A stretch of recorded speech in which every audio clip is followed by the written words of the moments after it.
Buenas y bienvenido a mi canal para un nuevo vídeo. Como pueden ver, he cambiado de avatar, espero que les guste. Si prefieren que vuelva la papita o sin avatar, o incluso que no hable durante los vídeos, tipo no comentario, me lo ponen en los comentarios. Hoy les traigo un juego que no es precisamente de terror, pero me lo han recomendado, que me han dicho que es muy triste y nada. El juego se llama What Remains of Edith Finch. Y es una colección de historias extrañas acerca de una familia en el estado de Washington. Encarnamos a Edith y tenemos que explorar la gigantesca casa de los Finch en busca de historias. Cada historia que vayas encontrando te permitirá experimentar la vida de un nuevo miembro de la familia el día de su muerte, con historias ambientadas tanto en un pasado lejano como en la actualidad. Es tipo walking simulator, o sea, no podemos interactuar demasiado con el entorno, entonces creo que lo mejor es que no hable y se pueda disfrutar bien del juego. Así que nada, empezamos.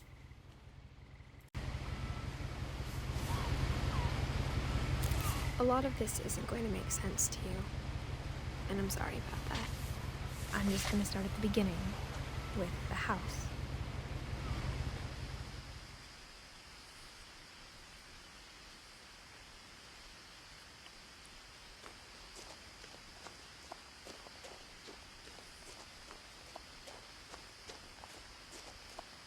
I lived here until I was 11, but I wasn't allowed inside half the rooms.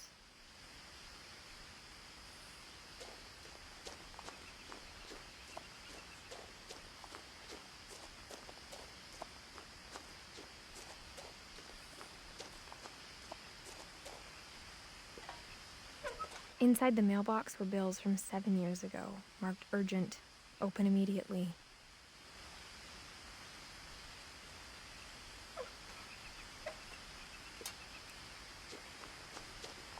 I hadn't been back since my brother Lewis's funeral.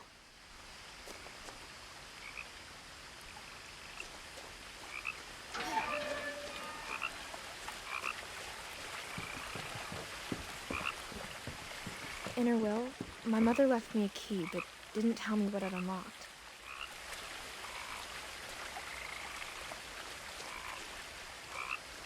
Maybe she thought I'd know, or she thought that the mystery would be enough to bring me back.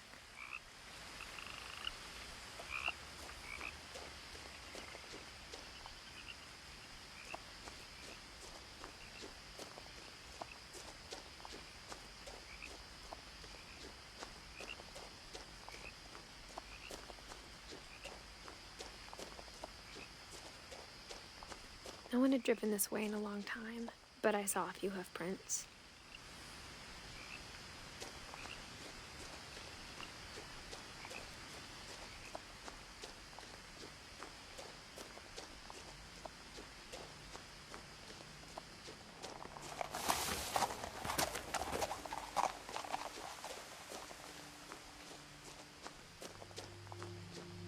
The truth is, even after I inherited the house, I never thought I'd come back to it.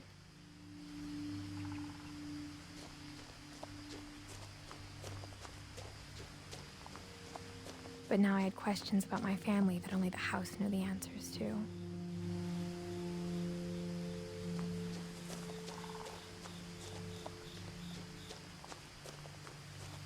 The house was exactly like I remembered it, the way I'd been dreaming about it.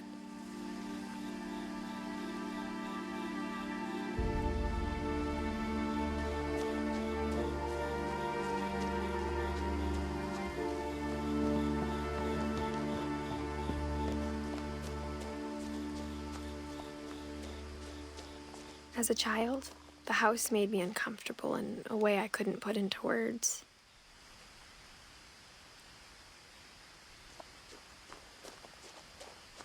Now, as a 17-year-old, I knew exactly what those words were. I was afraid of the house.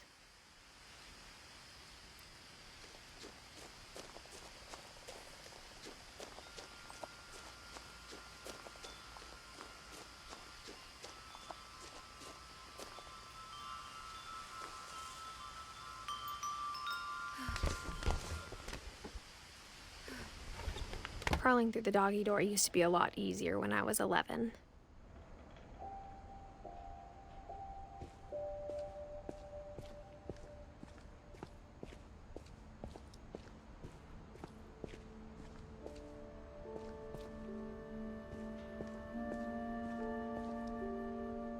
The power had been turned off the night we left.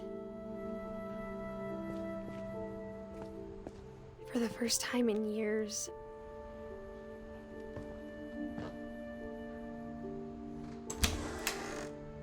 I felt like I was home.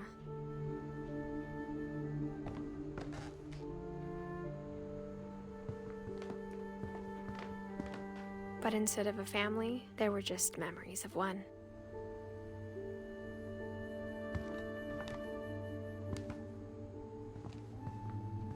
Like how only one restaurant would deliver to our house, so we had Chinese a lot.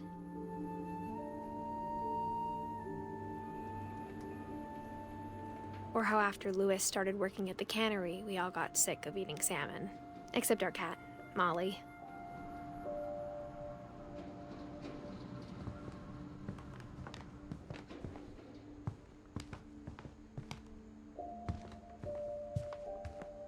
The table was still a wreck from the night we left. It was like a bomb had gone off, killing everyone but sparing the furniture.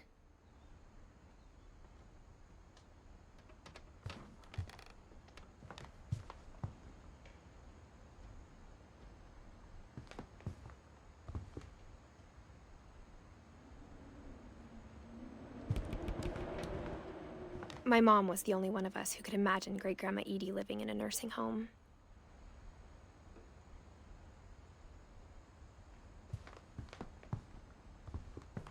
Nothing in the house looked abnormal. There was just too much of it, like a smile with too many teeth.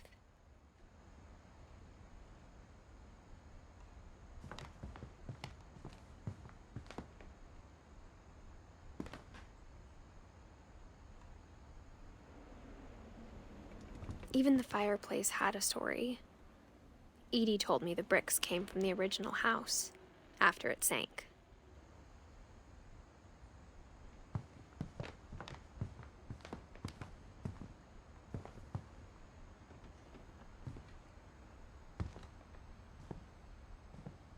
Mom always told me to stay out of the basement, so I wasn't too surprised when the key didn't fit.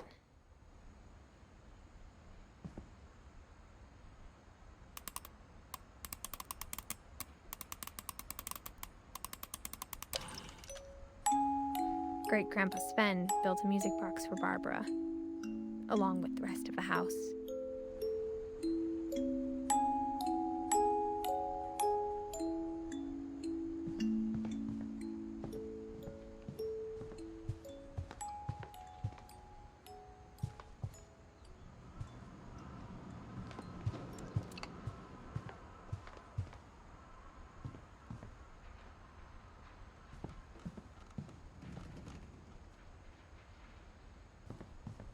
My mom wasn't much of an optimist, but she never stopped believing that my brother Milton was alive.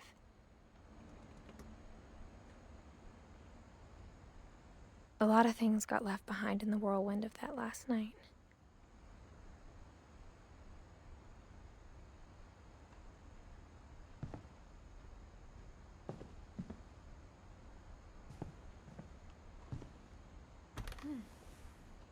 Edie told me once that every Finch who ever lived is buried somewhere in the library.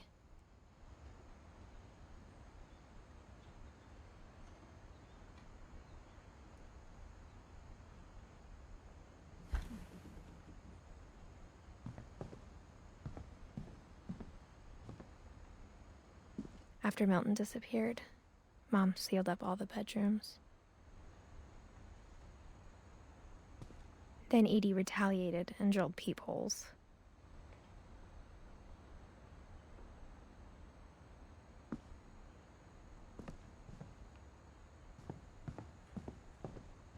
I spent a lot of time playing in Great Uncle Walter's room. I think my mom sometimes regretted not sealing it up.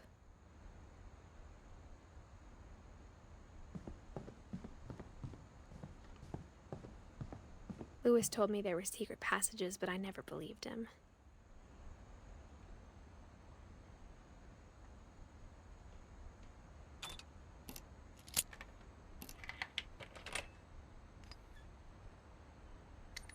Turns out, my mom was really good at keeping secrets. Now it was time to find out what my mom had been afraid of.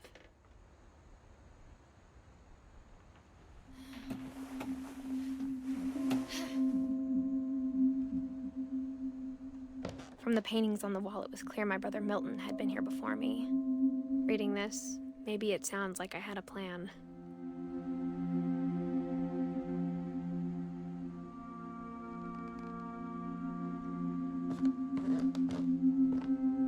But I had no idea what was behind that door.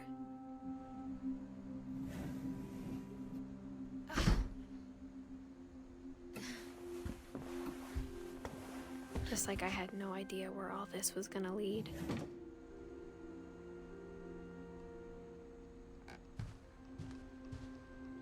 I grew up looking at Molly's room through the peephole.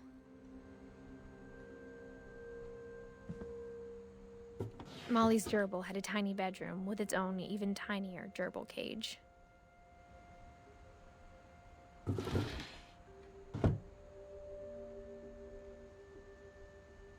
Being inside for the first time, I felt like I'd stepped behind a painting.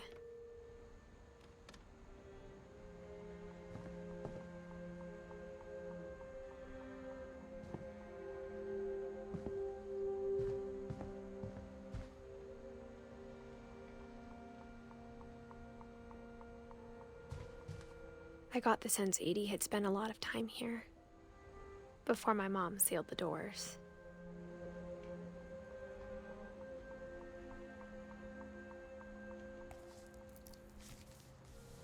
December 13th, 1947.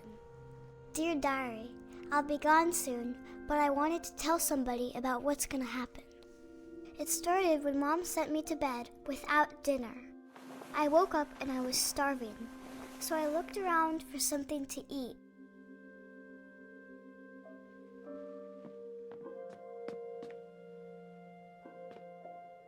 My Halloween candy was all gone.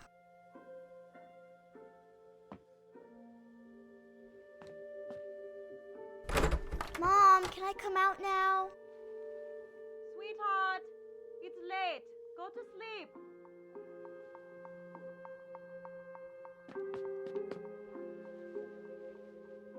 The gerbil food was dry, but I didn't mind it.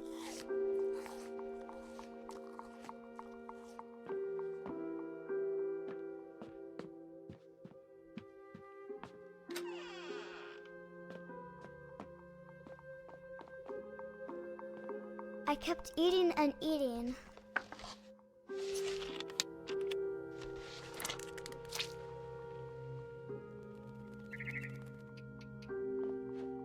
I ate a lot of things that night.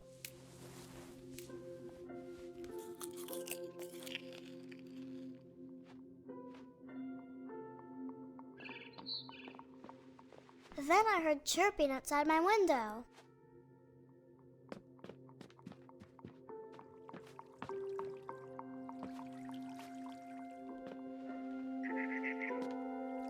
I thought about eating Christopher, but I held back.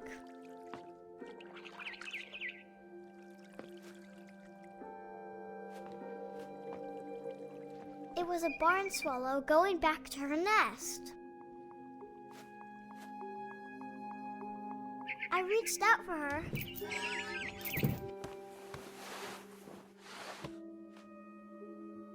And suddenly, I was a cat.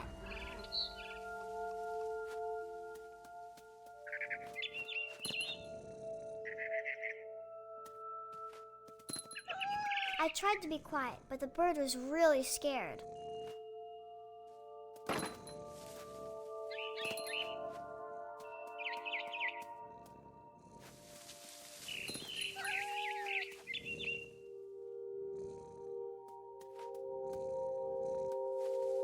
Mom and Dad didn't even look at me.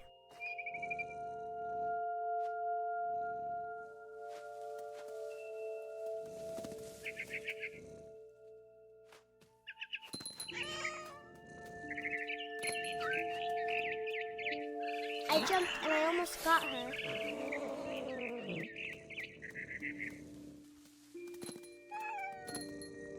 I could tell she was getting really tired. Now I was up in the big tree. I promised Dad I wouldn't climb it anymore. All I cared about was eating that mama bird.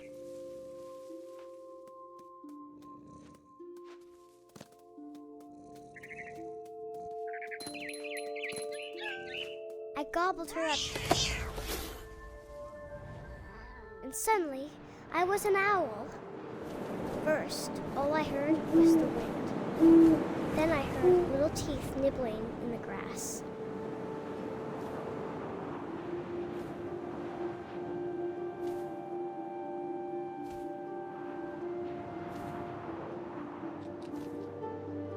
Rabbits.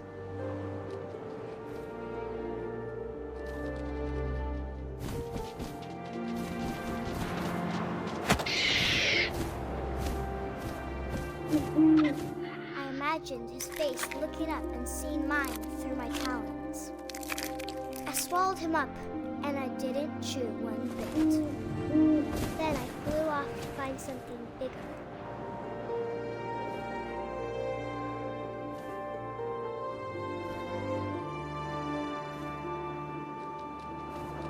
A mama rabbit.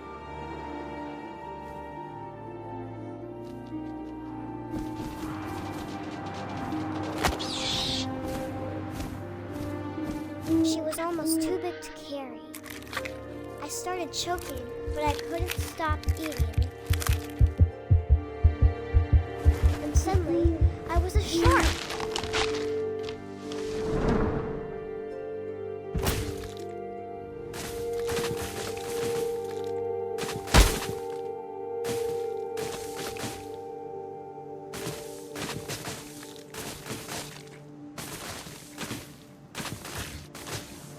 I rolled off a cliff and into the ocean.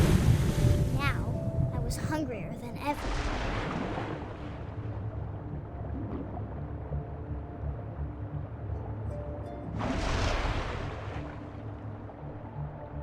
I wanted fat, juicy seals.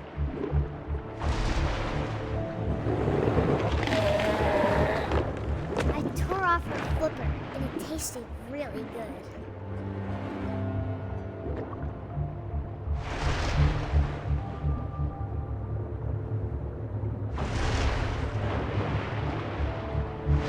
Grabbed on tight.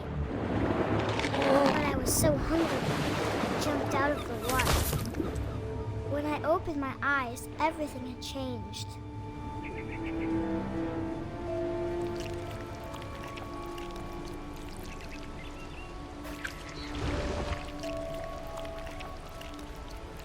Now I was a monster, and I smelled people everywhere.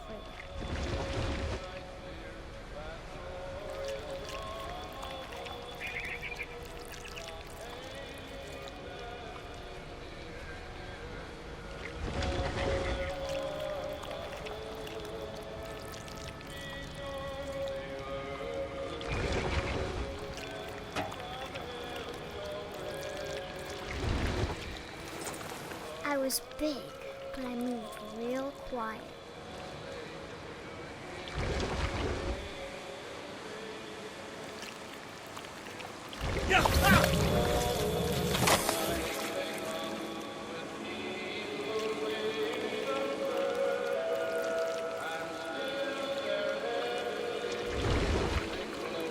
I wanted to stop, but also I didn't.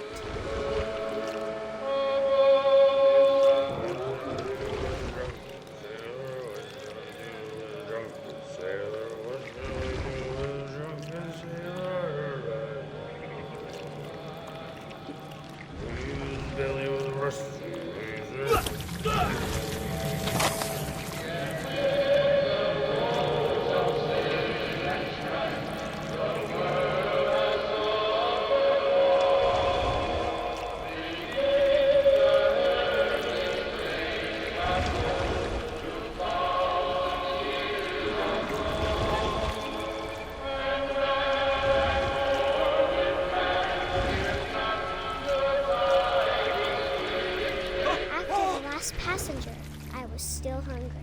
And to cross the water, I smelled something new. Something I had to have, so I swam towards it.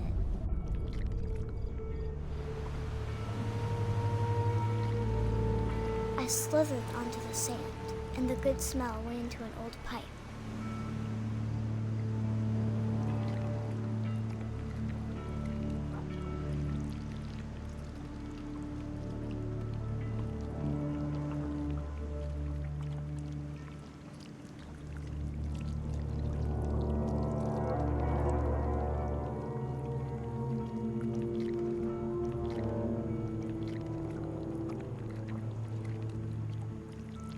I got closer and closer.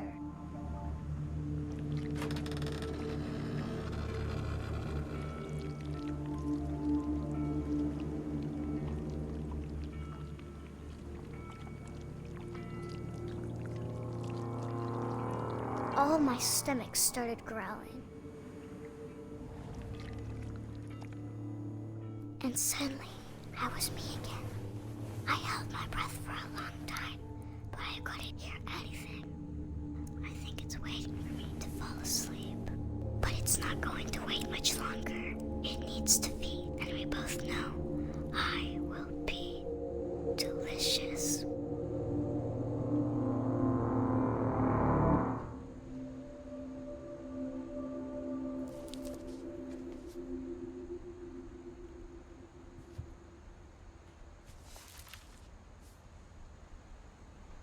I'm not sure if I believed all of that, but I'm sure Edie would have.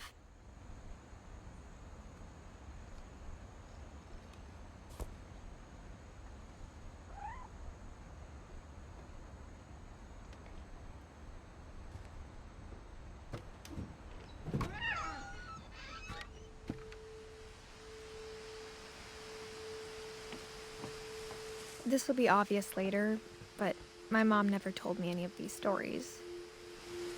Edie would have, but Mom didn't like bringing up the past. Though, when we adopted a stray kitten, she was the one who named it Molly.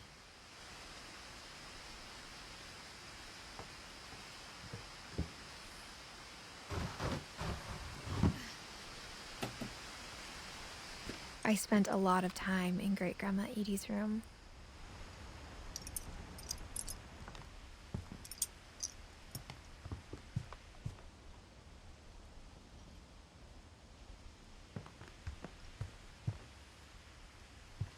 Edie gave a big interview about a mole man living under the Finch house. My mom was furious.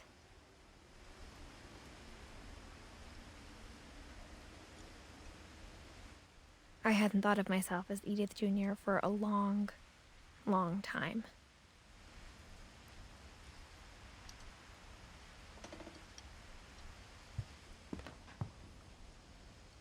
When Edie told people Sven was killed by a dragon, she could also have said he was building a dragon-shaped slide that collapsed. She could have, but she didn't.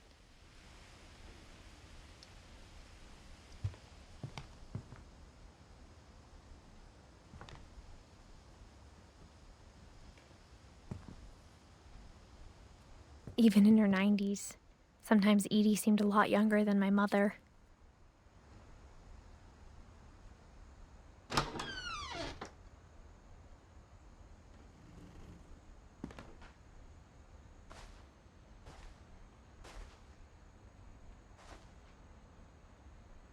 The only trace Grandpa Sam's first wife Kay left on the house was the pink bathroom. It was a pretty big trace.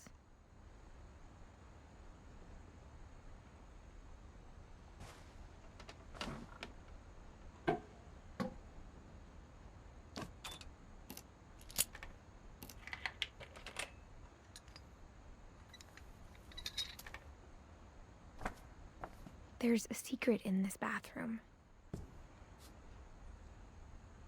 It's in the last place you would look. It isn't in the cupboard.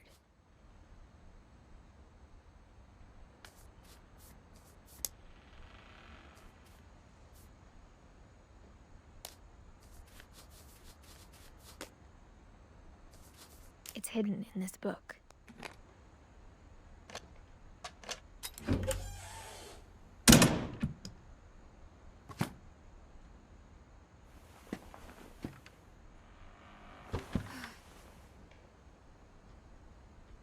Sven gave Sam an old camera he'd refurbished. He never put it down.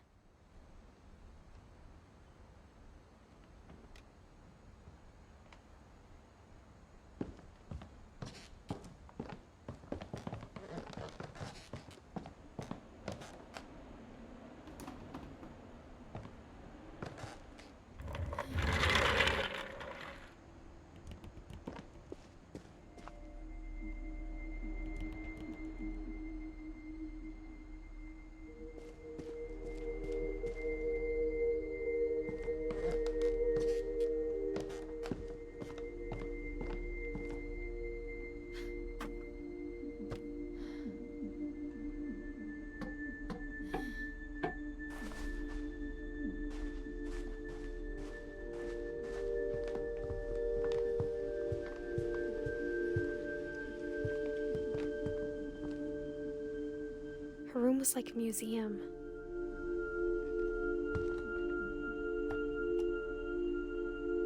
For 500 years, the Finches have been famous throughout Norway for their fortune and misfortune. Odin Finch buries the latest victims of the family curse, his wife Ingeborg and their newborn son, Johan. On January 7th, 1937, he set sail with his family and his house, hoping to leave the curse behind. But 40-foot waves off the coast of Washington send the house and Odin to the bottom of the sea. Odin's daughter Edie, with husband Sven and baby Molly, step ashore on their new home, Orcas Island. Odin Finch is the first to be buried in the new family cemetery. His daughter Edie is already dreaming of a new Finch house.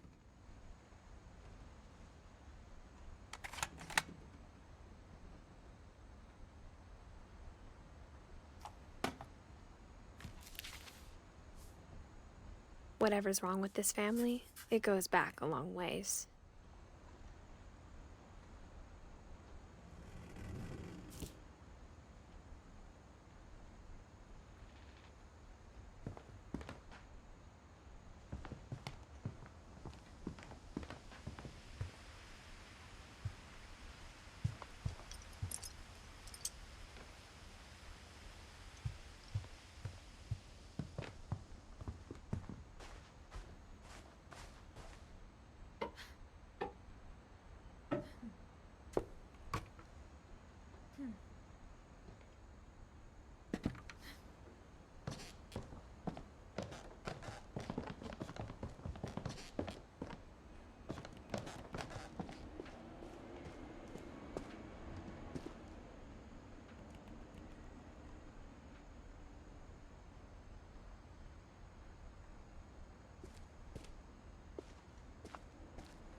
I knew Grandpa Sam had a twin.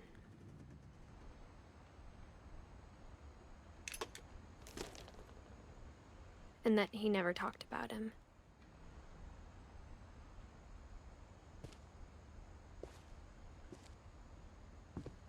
I guess my grandpa didn't like history any more than my mom did.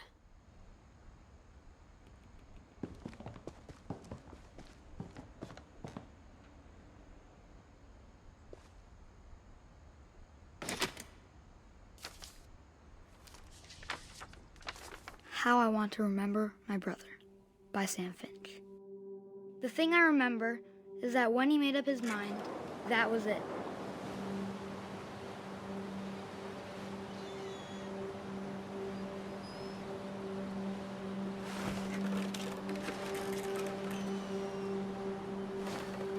My brother said he'd die before he ate another mushroom, and he did. At Barbara's funeral, we swore we'd never be afraid again, and he wasn't. I think Calvin always wanted to fly.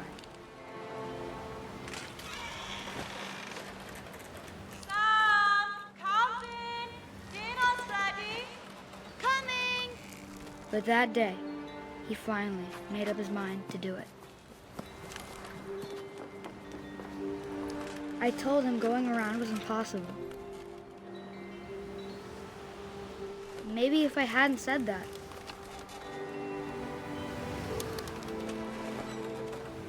Alvin, I'm not gonna tell you again. maybe if the wind hadn't picked up, then maybe he'd still be here. But I doubt it. I think he'd already made up his mind. That's what I want to remember about my brother.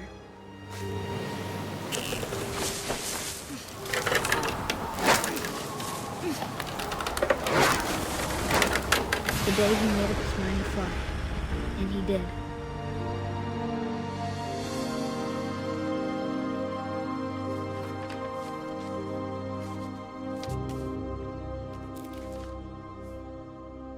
Calvin's story felt strangely familiar. When I was younger, I remember trying to do the exact same thing.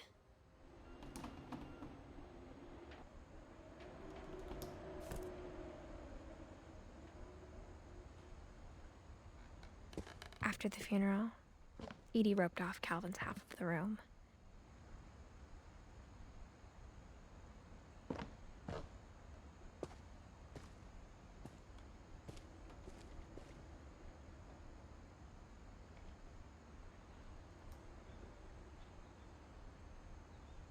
Mom said Grandpa Sam enlisted at 18 and never set foot in the room again.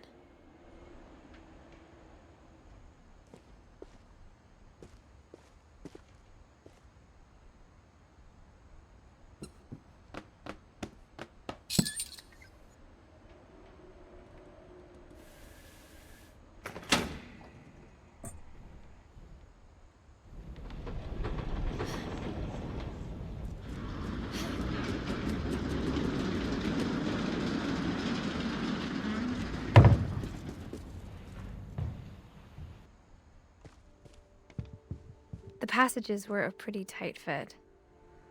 They'd obviously been built for smaller hands and bellies.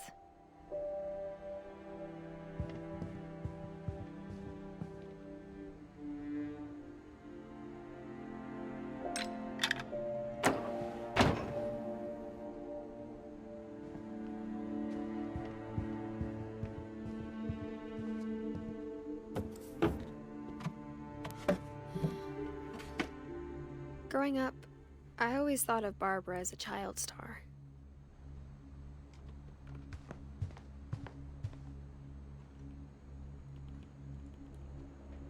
I never thought about how hard it must have been for her afterwards.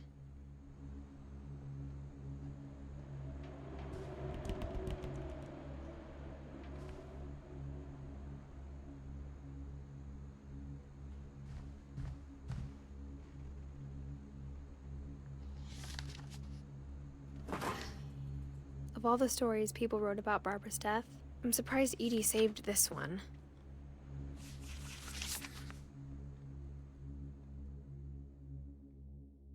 Old Jack here with another ghastly tale inspired by America's most unfortunate family. I'm calling it The Surprise Ending of Barbara Finch. As a child star, Barbara was famous for her scream. Now at 16, she was all washed up, a has-been. But in a lucky break, she'd been asked to perform her signature scream at a local convention for monster movie fans. It was just the boost her career needed. Unfortunately, her scream hadn't aged well. Getting better. I think you just need the right motivation. Her biggest fan and current boyfriend, Rick, was about to demonstrate when... Now that was a great scream. It was Barbara's father, Sven. He'd slipped into a table saw and had to be rushed to the emergency room. So Barbara got stuck babysitting her youngest brother, Walter. Her convention comeback was cancelled. Okay, I'm hearing frustration, but I'm not hearing terror. What if I tried... A gang of hoodlums in Halloween masks have been terrorizing Orcas Island tonight. Police are urging residents to... That came from the basement. You're right! Also, I loved your delivery on that. Why is your basement door locked? Because my dad likes making puzzles and secret passages. There's a key hidden in the music box. The secret is to keep winding and winding until finally the key pops out. Thanks, babe. I'll be back in a sec. 20 minutes later, Rick hadn't returned. So Barbara went to look for him, right on cue. She reached for the music box. And as she wound the key, she listened for Rick, but the house was silent.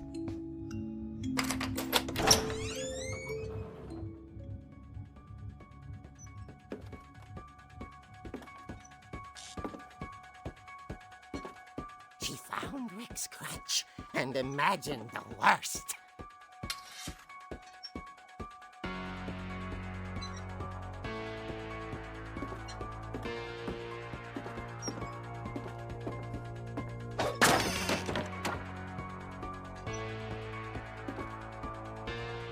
The gang's leader is the infamous Hookman killer, Dr. Carl Hamill, who impaled and then ate his family 10 years ago tonight.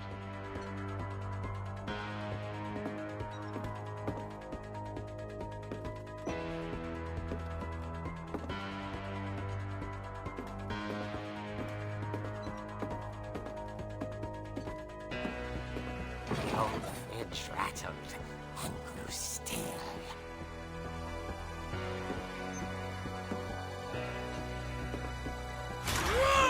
Oh dear!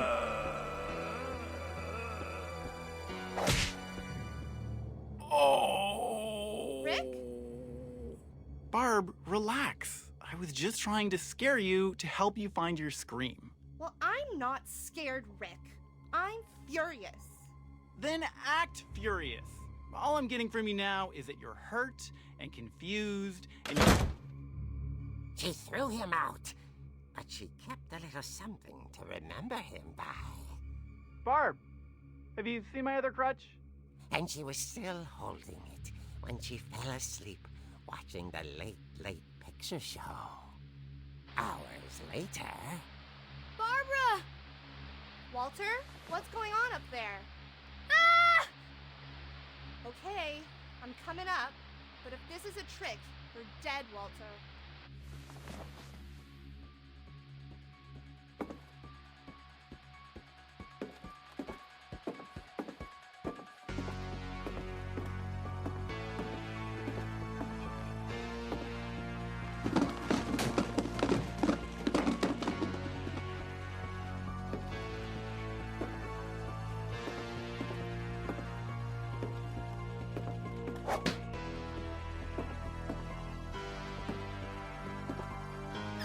Walter, are you there? Walter had vanished, but his bedside radio was still on. Orcas Island police describe the man as 6 feet tall, with a steel hook for a hand. Residents are urged to lock all doors and windows and notify the police of any suspicious activity. Barbara turned, saw the hook man, and was speechless. He was quite smashing.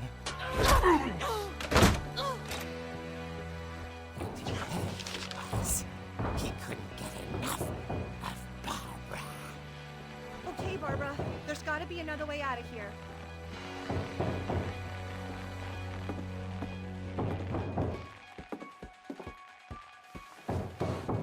That night, she played her part beautifully.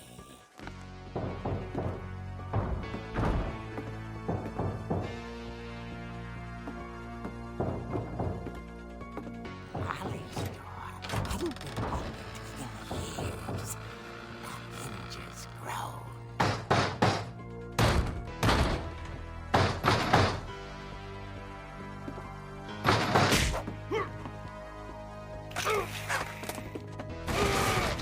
He wasn't moving, but she sensed the story might not be over yet.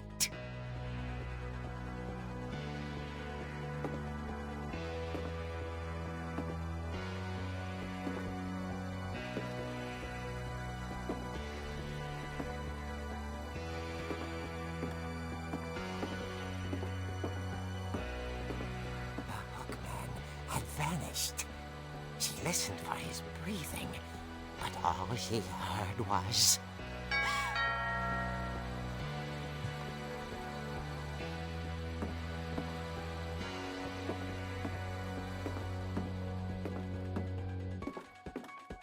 Someone at the door was dying to speak to young Barbara. At the door, she heard whispering.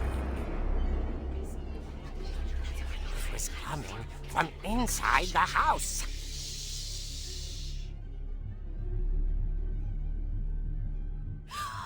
Oh dear.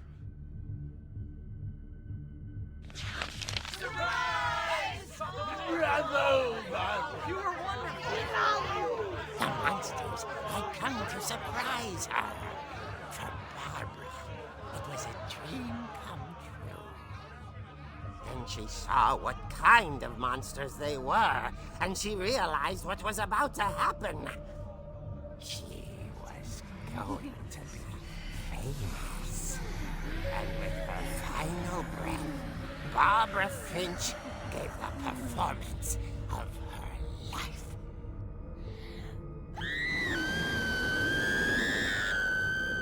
I wasn't there myself, but I hear Barbara was magnificent. Poor girl. She had a taste for stardom. But unfortunately, so did her fans. Of course, the police blamed it all on poor Rick, who disappeared the same night. And little Walter? Hiding under his bed the whole time. He took it all pretty hard, but that's another story. As for Barbara, tucked inside the music box was all they ever found of her. Her ear. Now that's what I call a real eerie tale.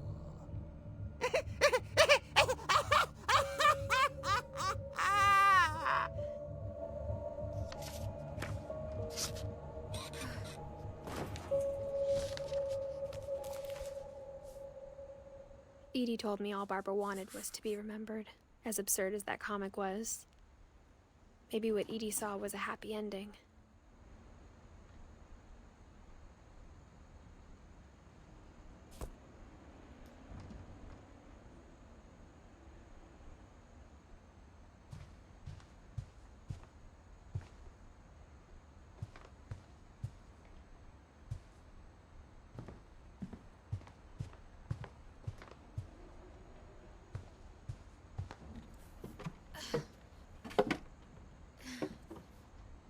I guess now I know why Mom didn't like me playing with the music box.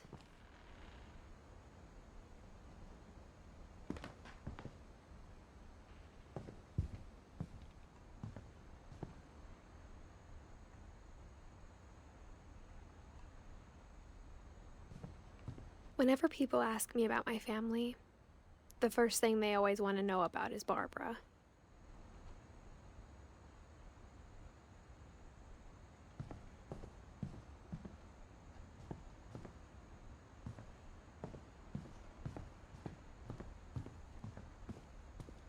Mom must have locked the third floor stairs on the night we left.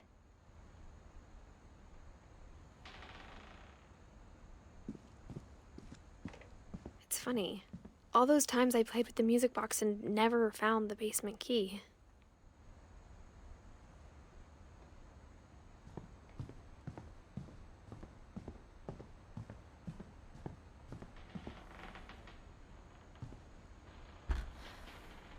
My Grandpa Sam spent 7 years sharing a room with his dead brother, Calvin.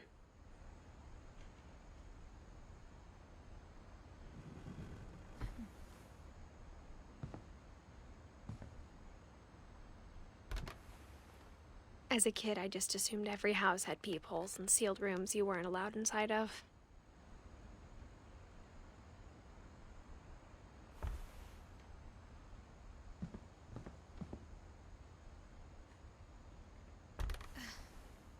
The last time I was in Edith Sr.'s room, I was 10 and she was painting my portrait.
Mom said the basement was off limits, unless I wanted another tetanus shot.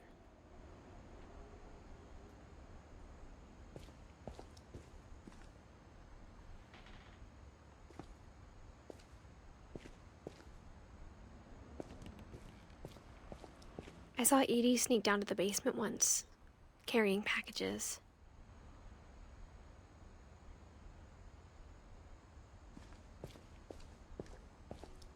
I thought maybe she was hiding presents.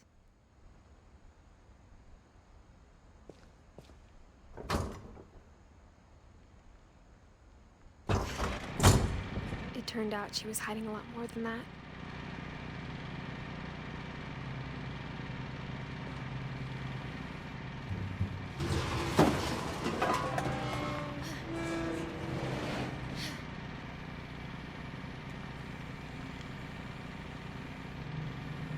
I remember asking Mom once about where Walter had gone.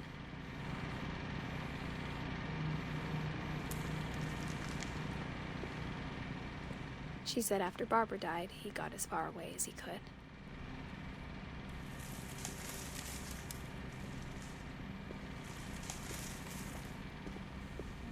If there's a pattern in all these stories,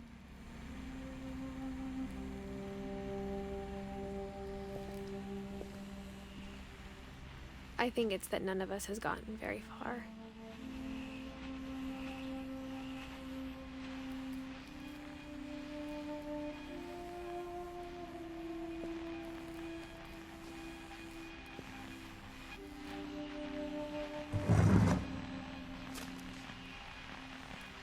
Goodbye, everyone. I can't believe I've been down here for 30 years. On that first day, after the shaking started, I didn't think I'd survive the week.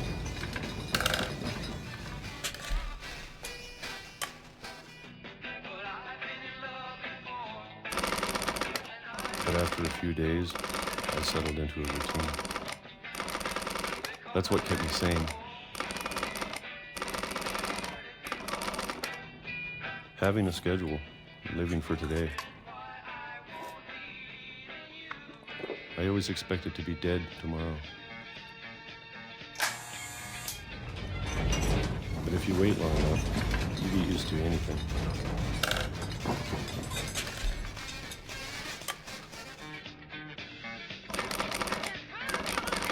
Even a monster on the other side of the door starts to feel normal.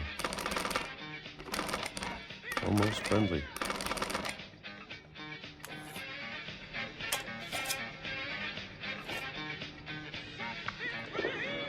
And then one day, everything just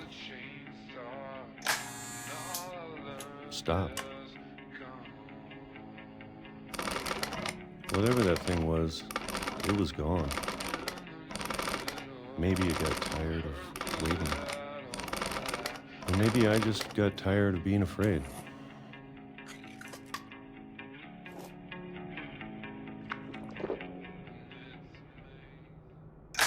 been a week now, the longest in 30 years.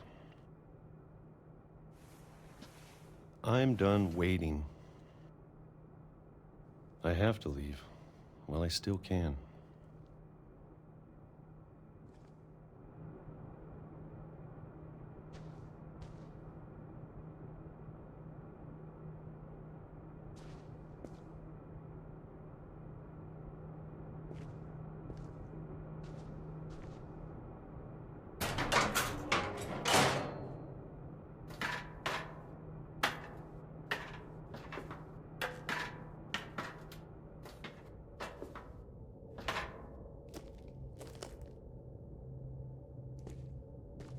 I know it's out there, somewhere.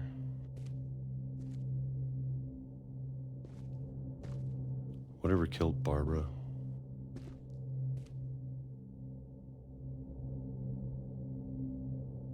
And Molly.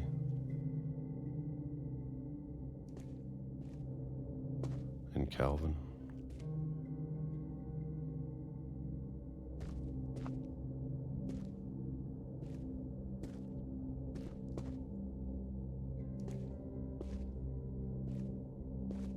Maybe this is all a mistake.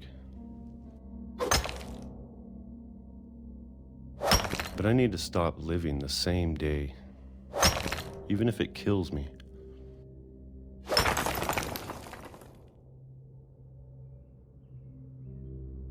Whatever's out there, I want you to know I'm ready for it. I'm going to appreciate all of it, especially the food. I don't mind if I only have a year left, or a month, or a single week. I'd be happy with one new day. I can already imagine the sun on my face.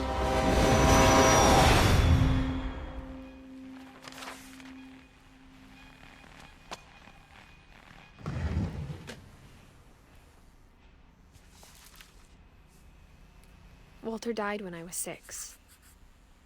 I can't believe my mom never told me he was down here.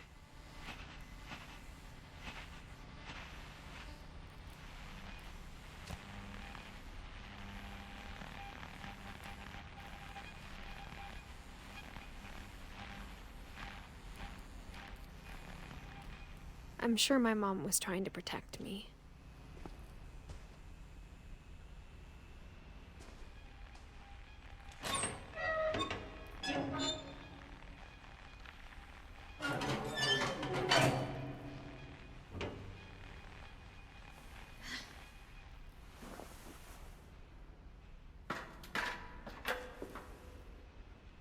Maybe she was afraid I'd end up like Walter.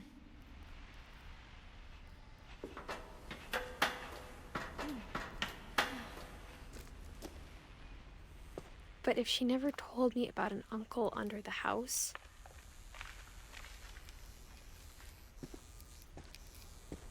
I can only imagine what else she was hiding.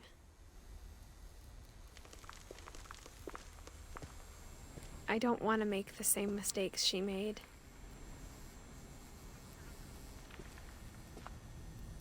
Trying to bury something that's still alive.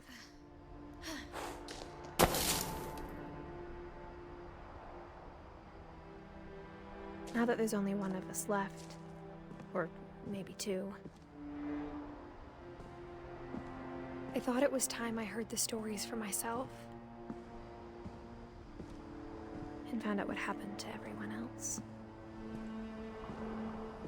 But now I'm worried the stories themselves might be the problem. Maybe we believed so much in a family curse, we made it real.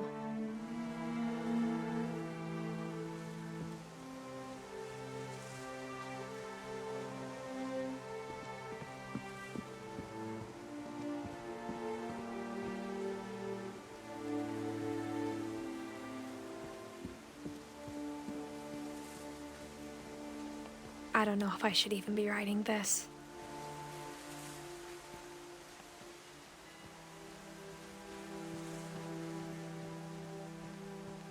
Maybe it'd be better if all this just died with me.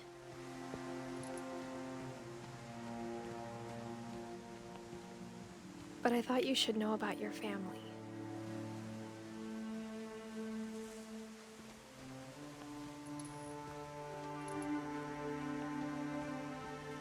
And the history you're a part of.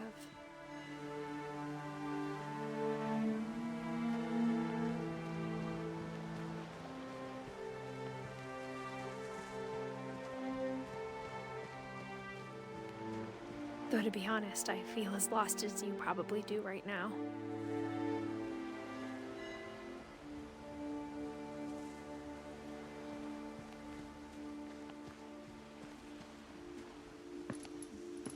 I think the people in these stories believed them, for what that's worth.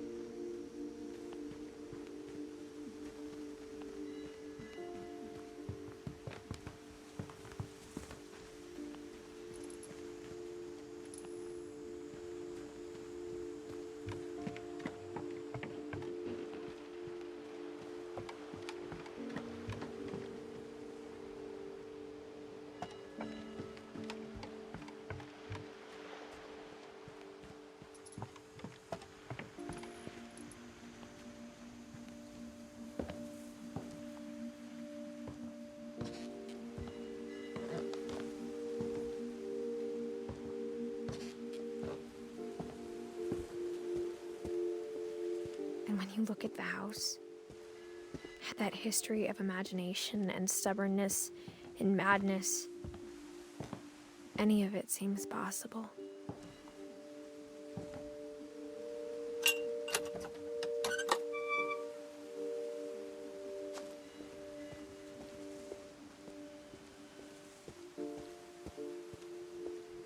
I think we've been surrounded by death for so long, we've just gotten used to it.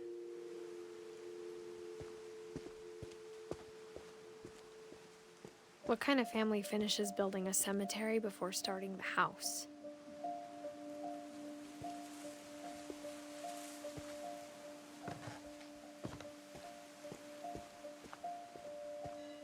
It's embarrassing for me to admit this, but the pet cemetery made me more uncomfortable than the human one. 3 of the gerbils were mine, and 2 had been my fault.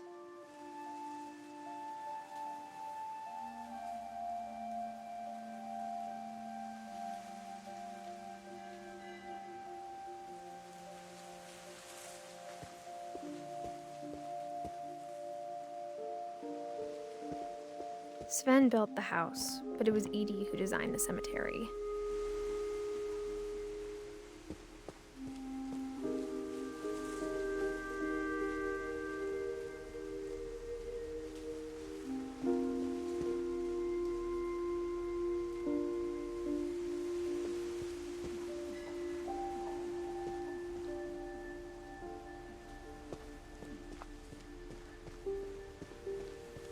I'm sure Odin's monument had been Edie's idea.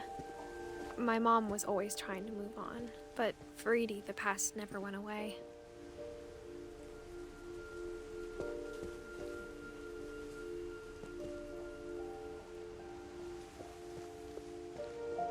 She could see it poking out of the water at low tide.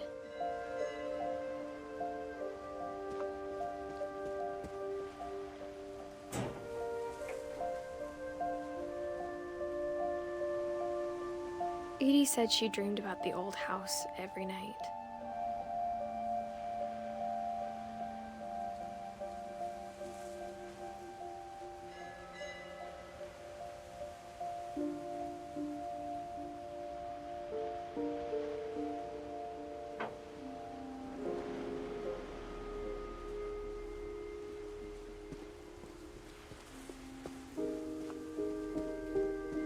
Edie's side was always easier for me to understand.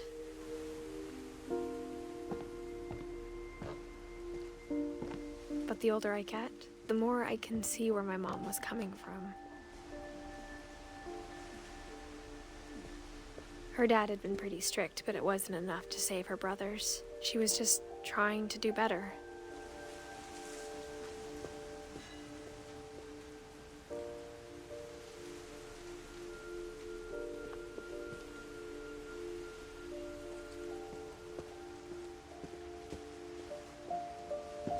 She lost 2 of her brothers, just like I did. I get why she tried so hard to protect us.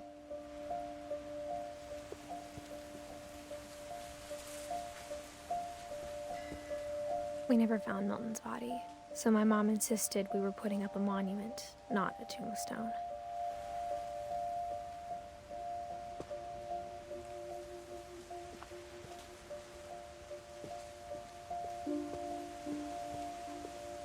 There's so many things I wish I could ask my mom now. Part of me thinks this is what she wanted all along. For me to come back someday and find everything out for myself.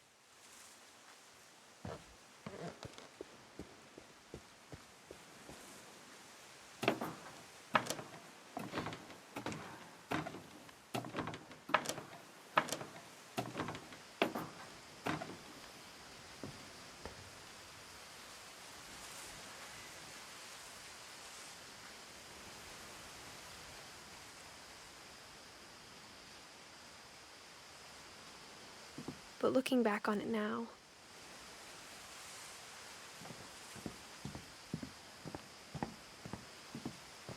if she told me there was going to be so much climbing, I never would have come when I was 22 weeks pregnant.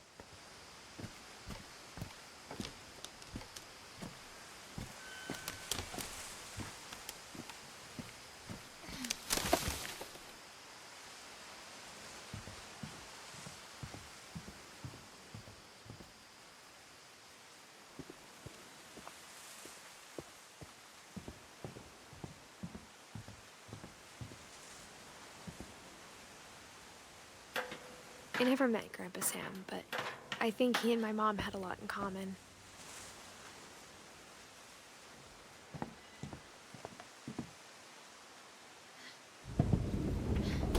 They were both pretty intense.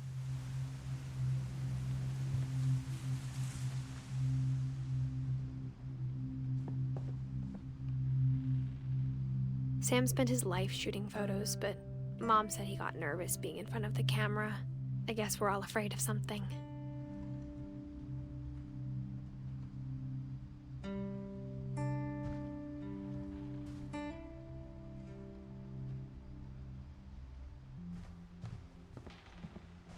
Instead of hiding from death, Sam seemed to go out of his way to meet it.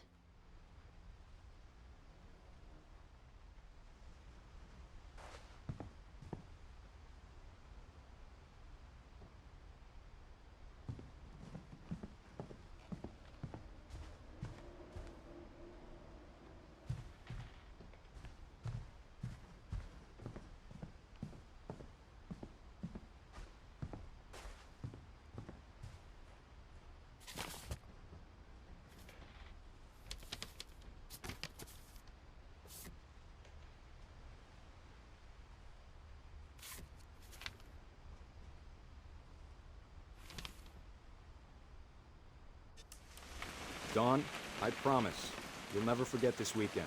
Yes, sir. These memories are gonna last a lifetime. Am I gonna have to shoot anything? It's a hunting trip, Dawn. Shooting is strongly encouraged.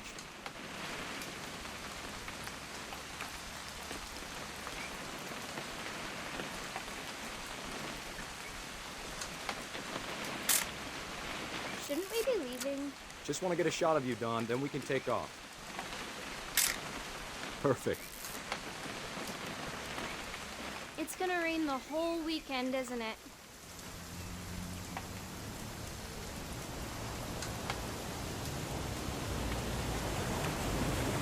Please just take the damn picture. Hey, language. Did you want to get a picture of me or what?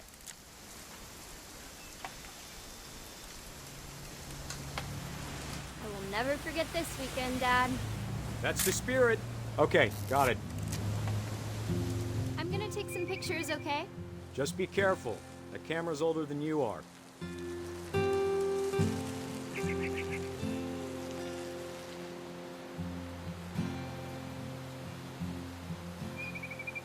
You're right, Dad. It's starting to clear up. Still freezing, though. definitely should not have drunk all that coffee.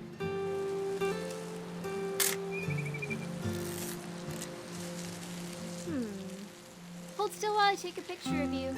I definitely won't be moving. Are you done yet? Does it say? That's a keeper. I'm just saying, I'm not always gonna be here, Don. You'll need to remember this stuff, if you want to survive. I'll be fine, Dad. You know who else thought he was gonna be fine? Some guy who died. Don, I'm being serious. I know, Dad. You're always serious. Doesn't being out here make you want to chill out? Well, to tell you the truth, I haven't been out here in 20 years.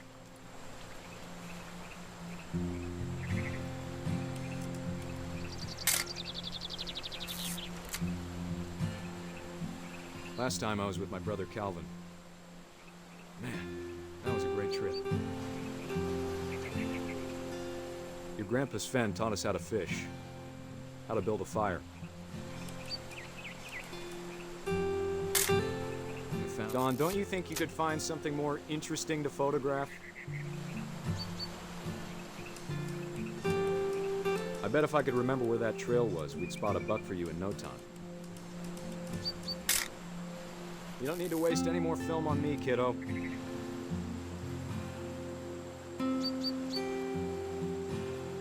Give me a minute to check the map.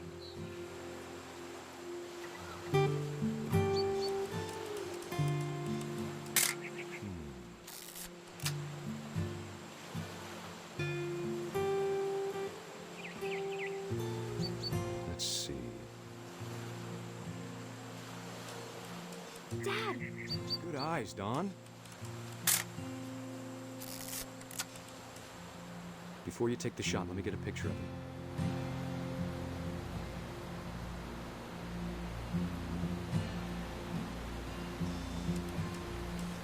Dad, I... Just breathe. Turn off your imagination. Focus on your target. Let me get behind you. Do I have to do this? Don, you don't have to do anything. But if you want to survive, you need to be strong. Great shot, Don!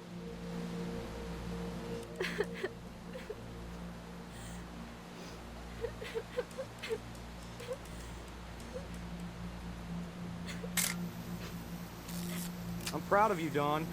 Always remember that, okay?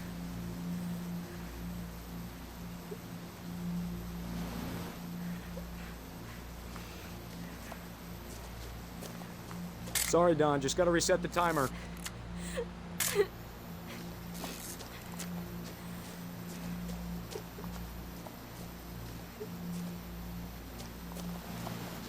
Dad, it's twitching. I think That's it's totally so... normal, Don. Just focus on the camera. Try not to think about— Dad!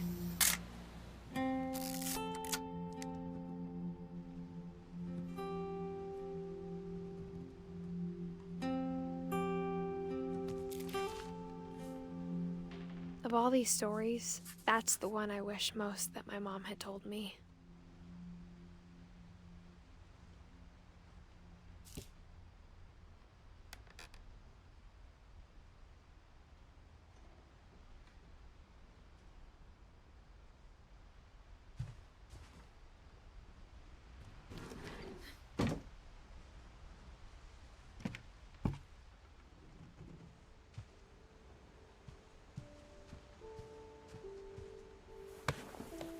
After Sam died, my mom and Edie got really close. They'd both lost a lot.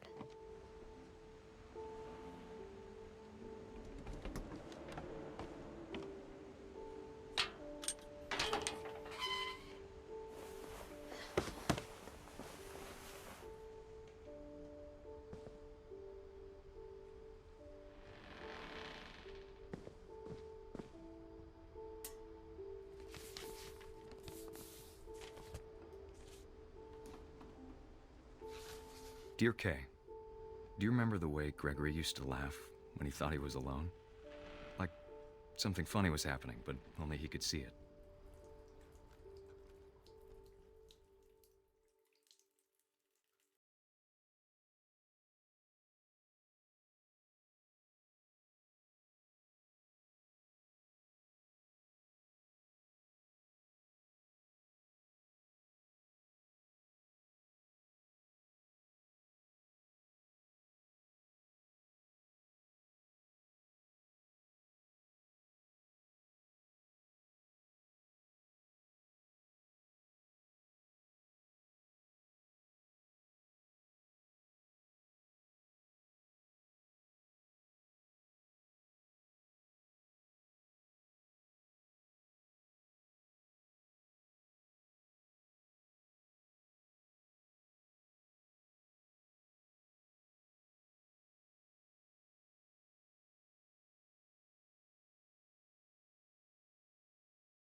I know you did everything you could. Maybe if I hadn't called that night. Damn it. Hold on, I don't want Gregory to hear this.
Good luck, Kay. Love, Sam.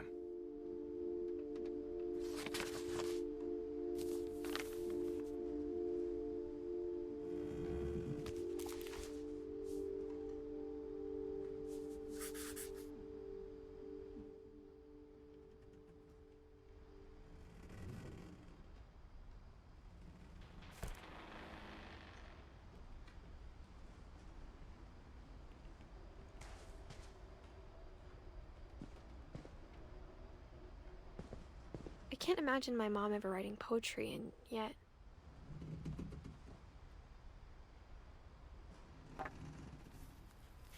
A poem for Gus, who always said the wedding was a bad idea.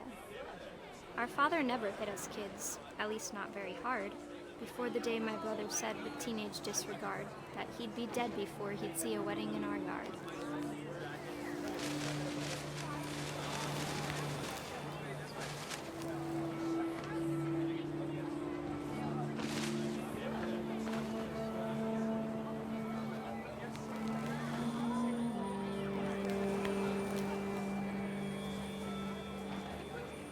My father made him come, of course, but Gus stood far apart, just flew his kite and bottled up the storm inside his heart.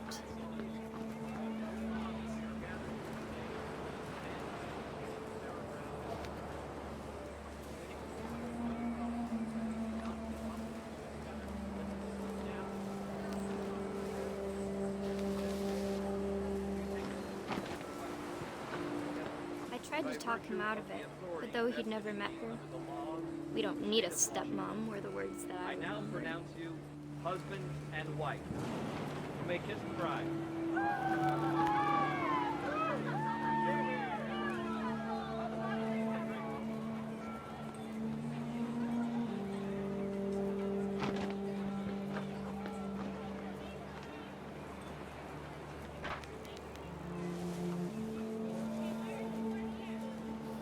When the time for photos came, Dad ordered him to come here.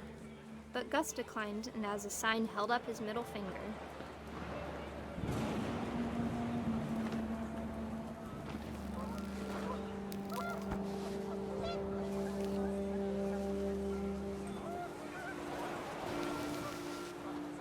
The wind picked up, and panicked geese appeared and quickly went.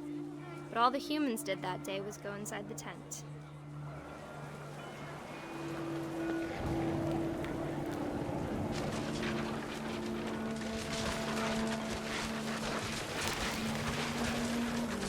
The rain came down in buckets then, but no one seemed afraid that nature might destroy the tent our dad had crudely made.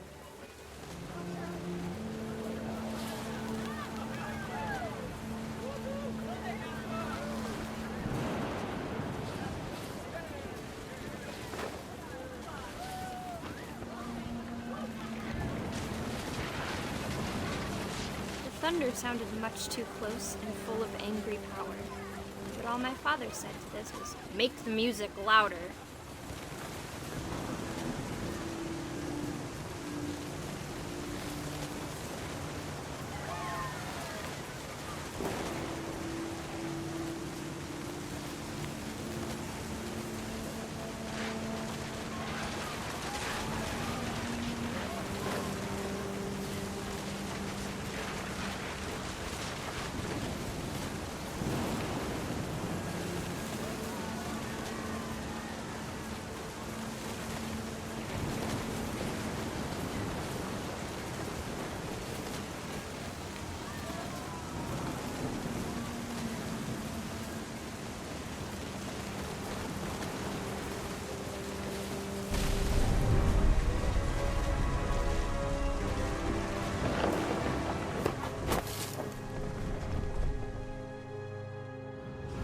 I wish that I could truly say I thought about you on that day.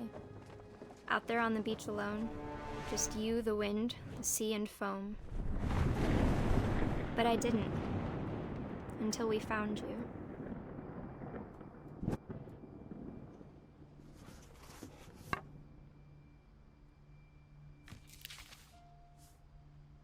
She never talked about him, but Mom told me once if I was a boy, they were going to name me Gus.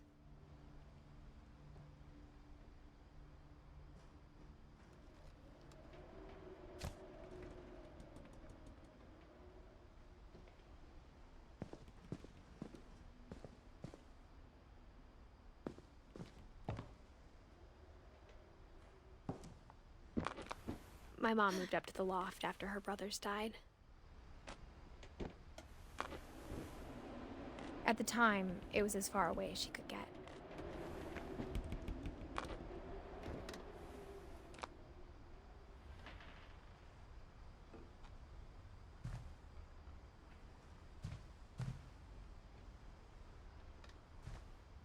She spent a summer building houses in Calcutta, where she met my dad, Sanjay.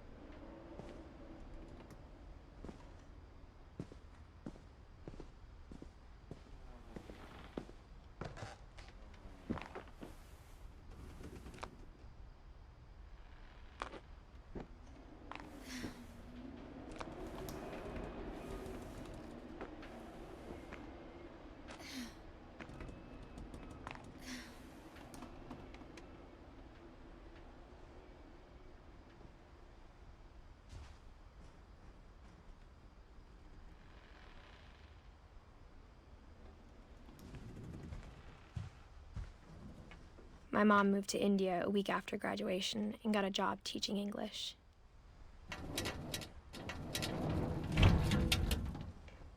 Louis was born a year later.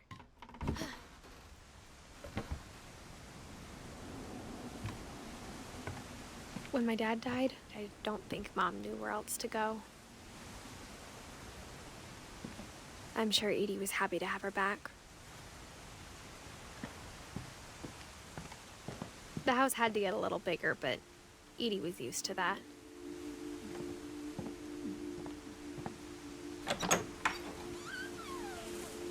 And for a while, things were good. Almost normal. But it didn't last.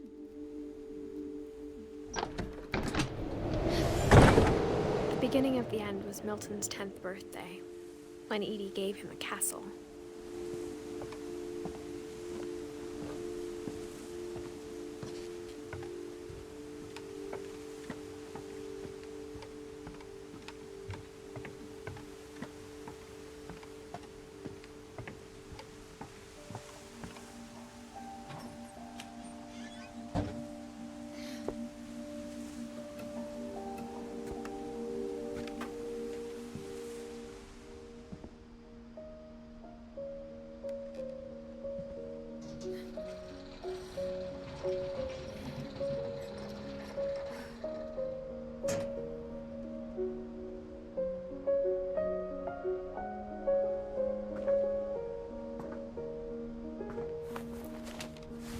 Milton Finch in The Magic Paintbrush.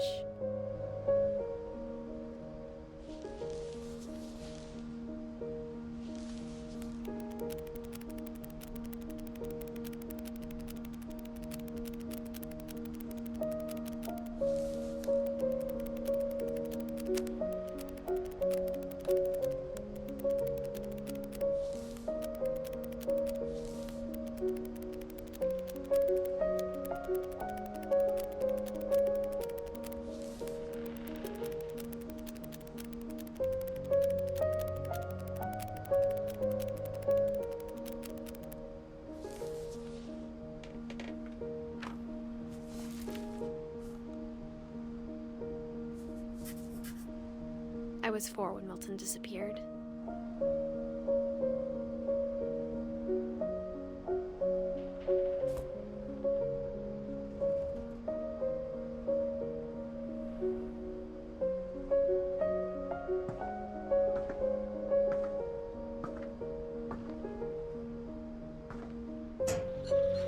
Mom spent months searching for my brother. Then she sealed the doors.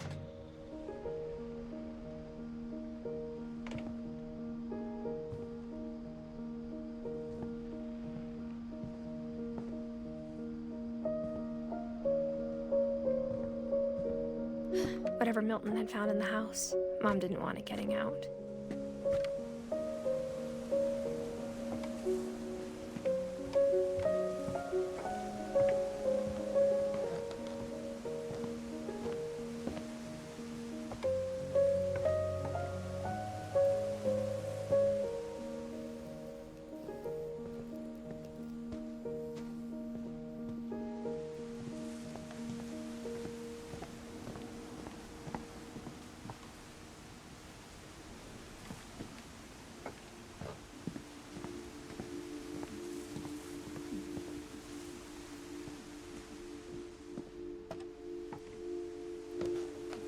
Mom definitely blamed Edie, but I think Louis blamed himself.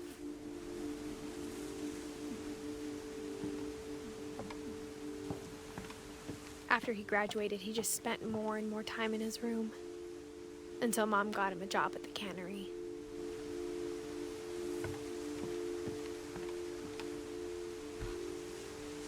Everyone always told me to stay out of Louis's room, except Louis.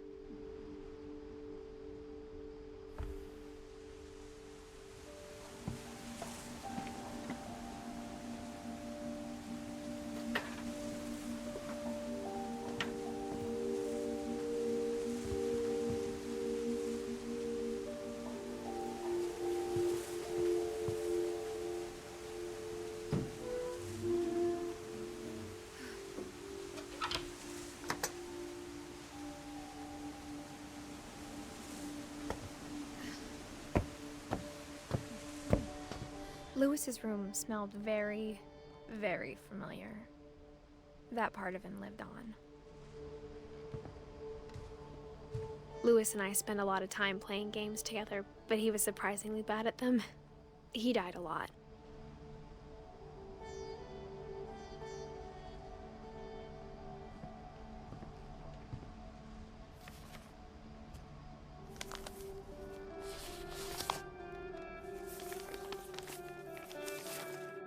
Dear Mrs. Finch, as Louis's psychiatrist, I can understand your desire for an explanation.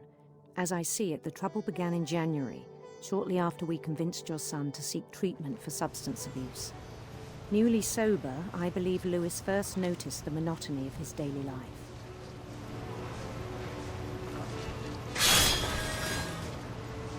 He kept working at the cannery,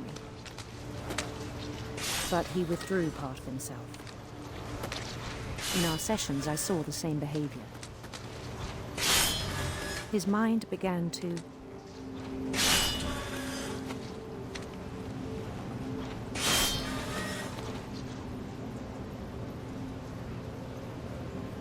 wander.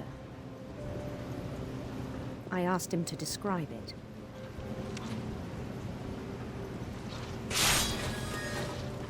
He said he started small,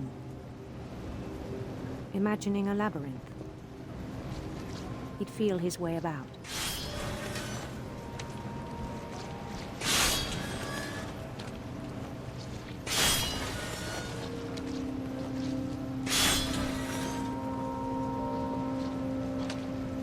Then something moved. Bats. And toads.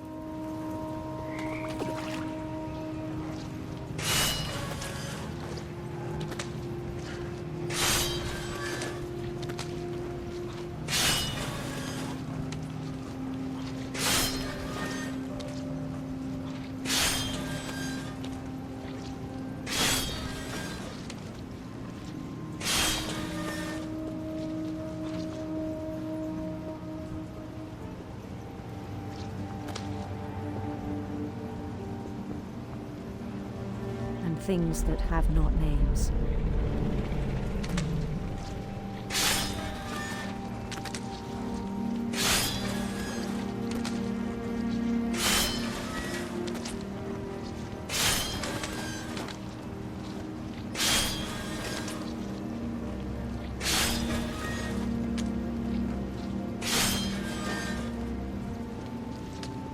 He knew it was all in his head.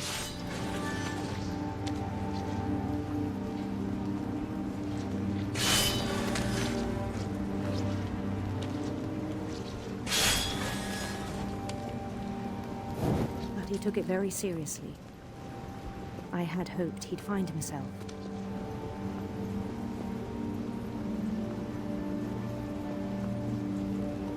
But he found something more.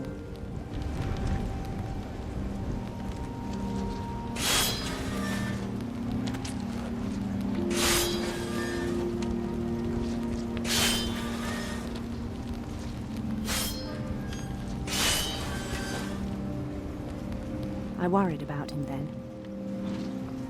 Daydreaming at the cannery. I spoke with his boss.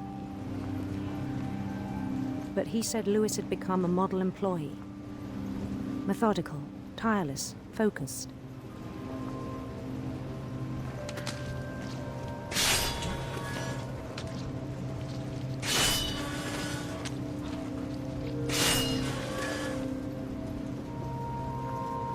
Like a whole new Lewis. So I let him go on.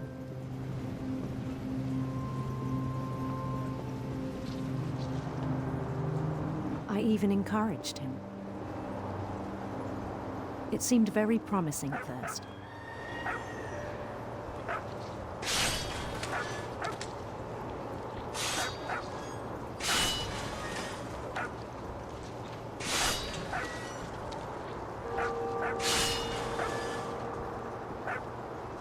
He told me he'd made a new friend.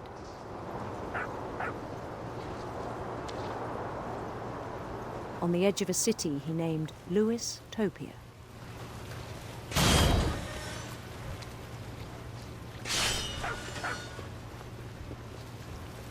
He built the city up slowly, brick by brick. Then he made musicians.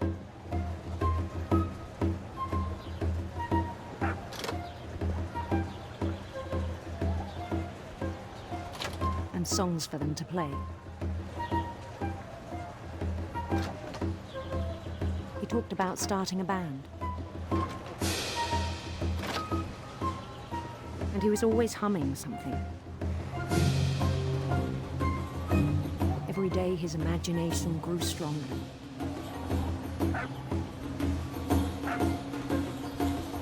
He no longer spoke at the cannery. But his chopping was as reliable as ever. Then one day it struck him. That all the cheering crowds, even the stones under his feet, were all in his imagination. So he could do whatever he wished.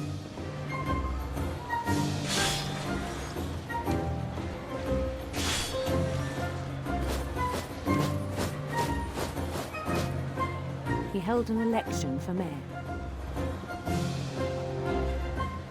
And he won. They begged him to stay, but his mind was already wandering. It became a game for him.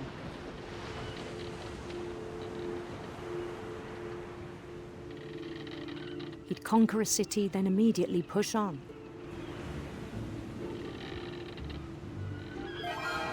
New Louisville.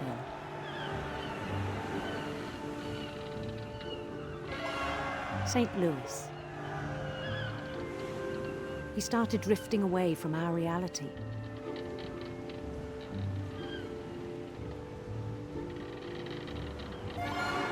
Minneapolis. Until one day he forgot to go home from the cannery. Even as his mother pleaded with him, part of Louis kept sailing on.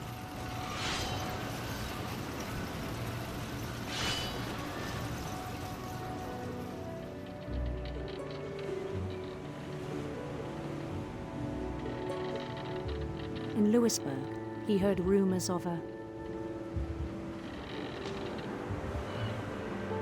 handsome queen.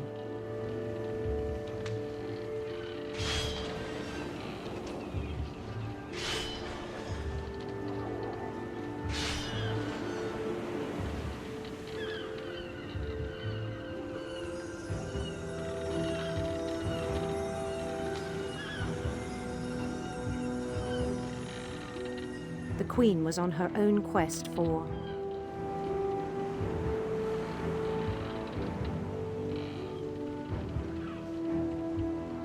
sinister serpents.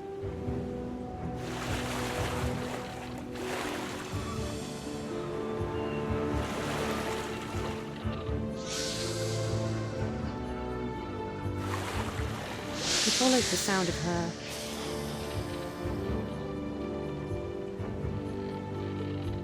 silver harp.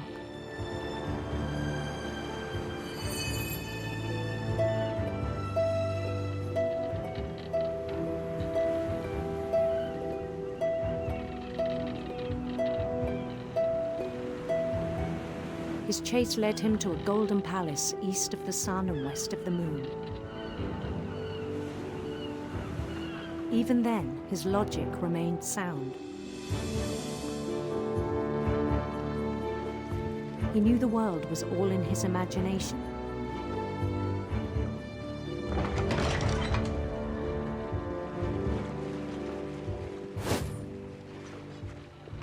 But he was so proud of having created it.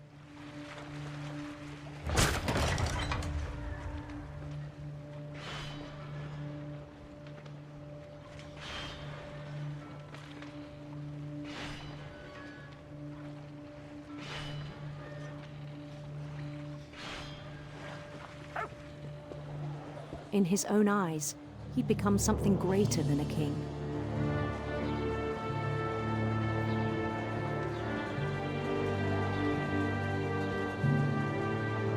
For someone who'd never known success in the real world, I think it was overwhelming. And then it struck him that the real Louis was not the one chopping salmon, but the one climbing the steps of a golden palace.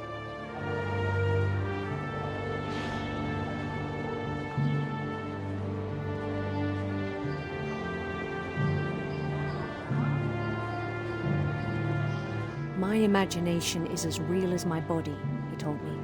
It was hard to argue with him.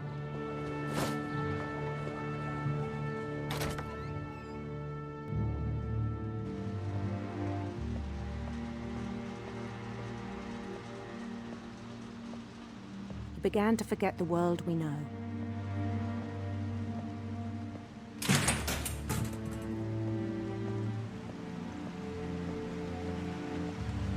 I think it pained him to remember Louis, the cannery worker.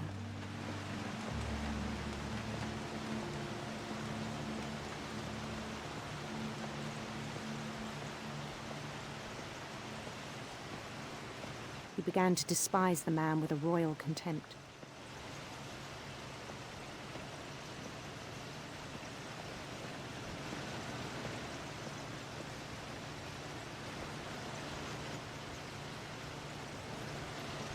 I still thought I could save him. Even after he said he was being crowned king over all the lands of wonder. The palace would be packed with his companions.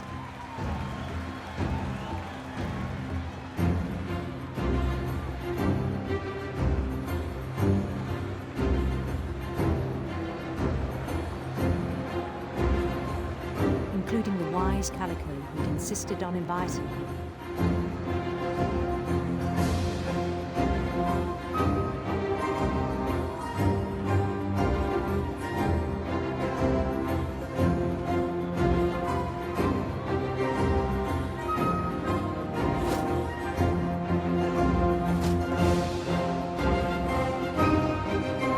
His queen waited, holding his crown.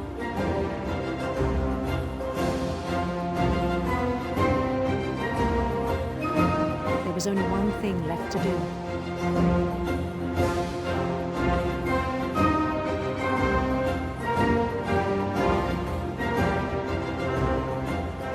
Bend down his head.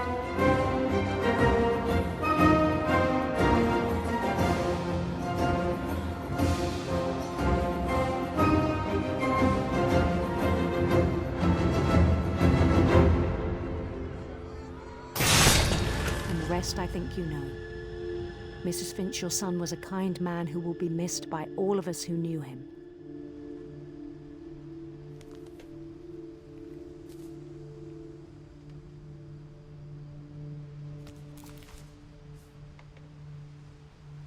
My brother was really cool. I wish you could have met him.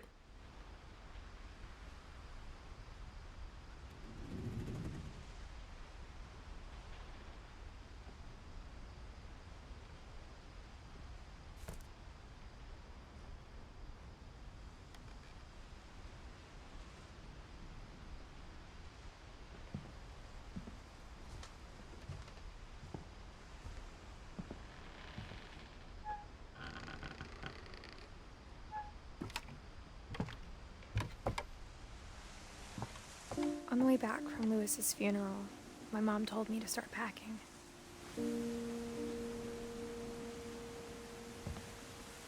She waited until the day before we left to tell Edie.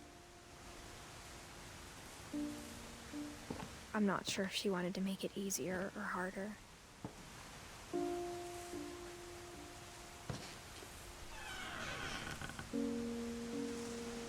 I wish we'd stayed. But I understand why we left.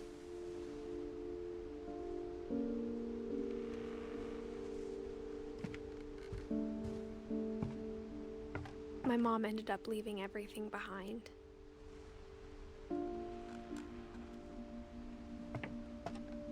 What happened that night had been coming for a long time. Maybe it should have come sooner.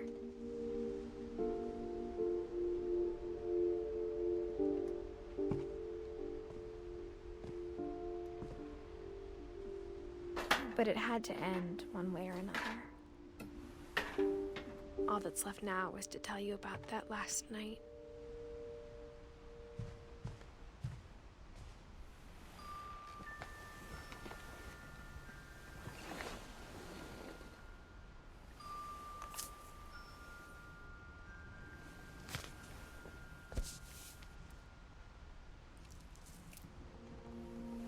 That whole last day, Edie just watched us pack and didn't say a word.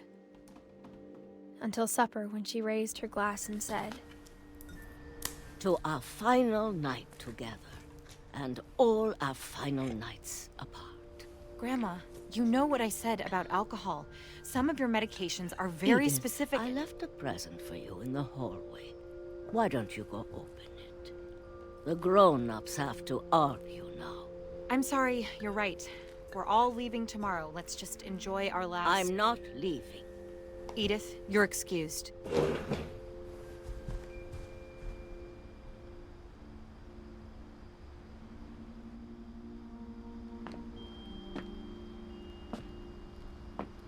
The power had been shut off that morning, but Edie always had plenty of candles.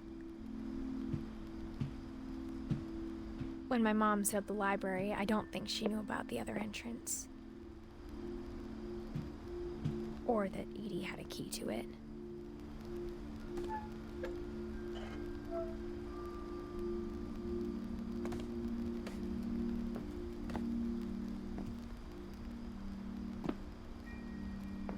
That thing you're afraid of isn't going to end when you leave the house. Edith! Edith has a right to know these stories. My children are dead because of your stories! I think it's best if Edith and I leave tonight.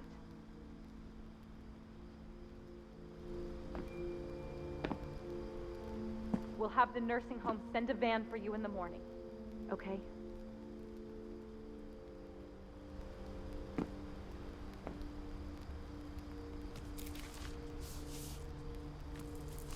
Dear Edith, there's so many stories I wish I could tell you, but there's only time for one. This is about what happened on the night you were born. That night, the tide went way, way out.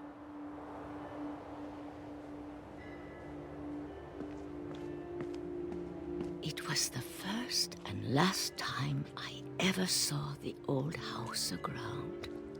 There'd been an earthquake out in the middle of the ocean. They called it the lowest tide in 1,000 years.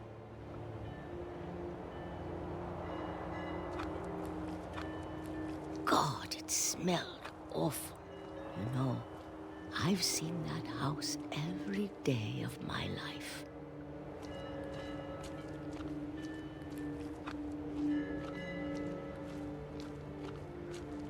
But I never thought I'd go back to it.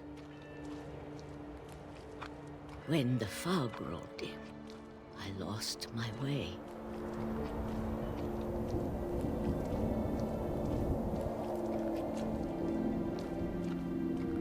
I got turned around.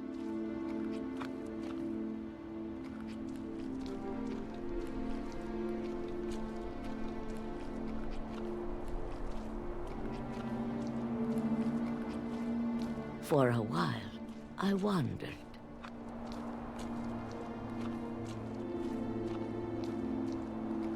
I started seeing things.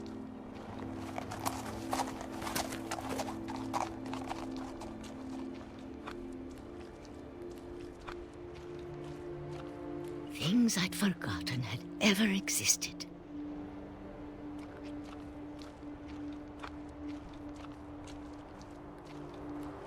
But when I saw them, they felt like old friends. That night, a lot of things came back to me. Or maybe I came back to them.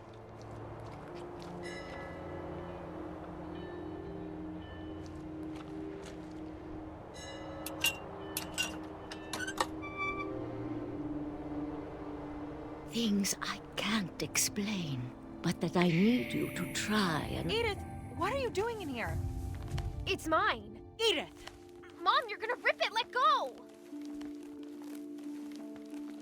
I kicked and screamed, but Mom dragged me to the car.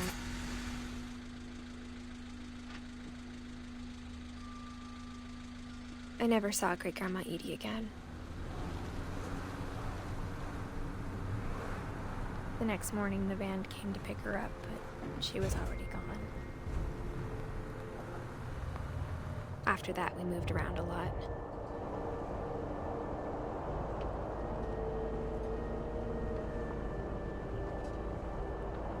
We both tried to make the best of it.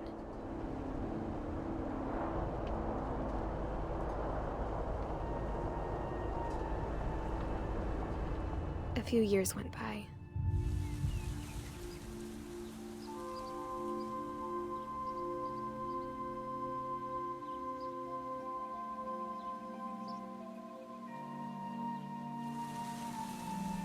My mom didn't like to talk about it. But she started getting sick a lot. The rest happened pretty quickly.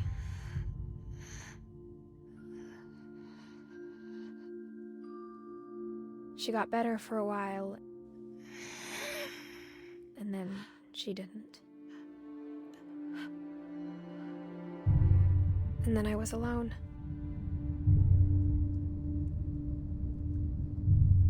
The last Finch left alive.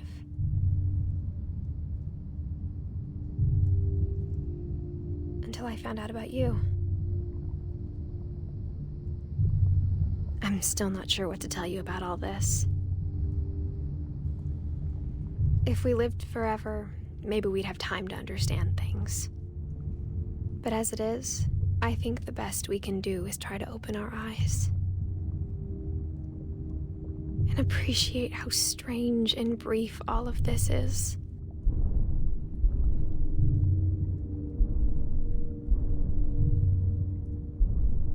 This journal was supposed to be for you. But now I hope you'll never see it. I just want to meet you and tell you all these stories myself. But I guess if you're reading this now, things didn't work out that way.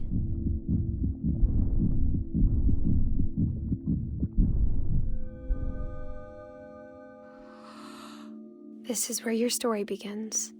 I'm sorry I won't be there to see it. It's a lot to ask, but I don't want you to be sad that I'm gone.